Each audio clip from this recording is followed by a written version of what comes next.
രക്തസാക്ഷി ഫണ്ട് തട്ടിപ്പ് ആരോപണത്തിൽ TI മധുസൂദനൻ MLA രാജി ആവശ്യപ്പെട്ട് പയ്യന്നൂരിൽ BJP നടത്തിയ മാർച്ചിന് നേരെ ആക്രമണമുണ്ടായി. പയ്യന്നൂരിൽ പ്രകടനവുമായി CPIM രംഗത്ത് വന്നിട്ടുണ്ട്. ദൃശ്യങ്ങളിലേക്ക്.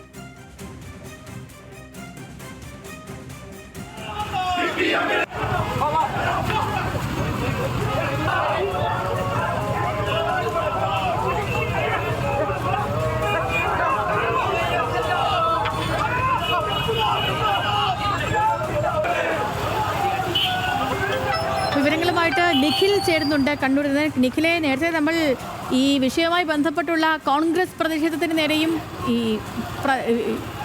അക്രമ സംഭവങ്ങൾ കണ്ടായിരുന്നു.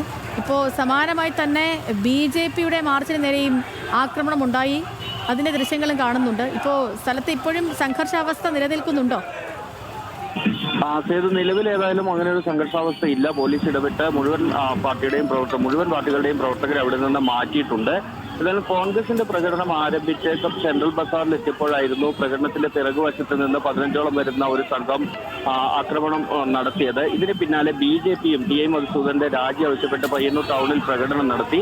ഈ പ്രകടനം കടന്നു പോകുന്നതിനിടെ എതിർവശത്ത് നിന്ന് CPIM പയ്യന്നൂർ ഏരിയ കമ്മിറ്റിയുടെ നേതൃത്വത്തിലുള്ള ഒരു പ്രകടനം കടന്നു വരികയായിരുന്നു. ഈ രണ്ട് പ്രകടനങ്ങളും മുഖാമുഖം വന്നതോടുകൂടിയാണ് അവിടെ BJP പ്രവർത്തകർക്ക് മർദ്ദനമേൽക്കുന്ന ഒരു സാഹചര്യം ഉണ്ടായത്.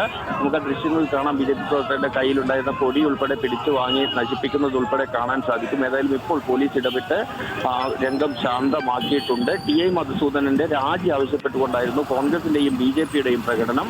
അതേസമയം ഈ ഒറ്റുകാരുടെ വാസം കേട്ട് CPIMന് നേരെ വന്നാൽ അങ്ങനെ നോക്കി നിൽക്കില്ല എന്നതുൾപ്പെടെയുള്ള മുദ്രാവാക്യങ്ങൾ ഉയർത്തിക്കൊണ്ടായിരുന്നു ഏരിയ സെക്രട്ടറി സന്തോഷിന്റെയും ഉൾപ്പെടെ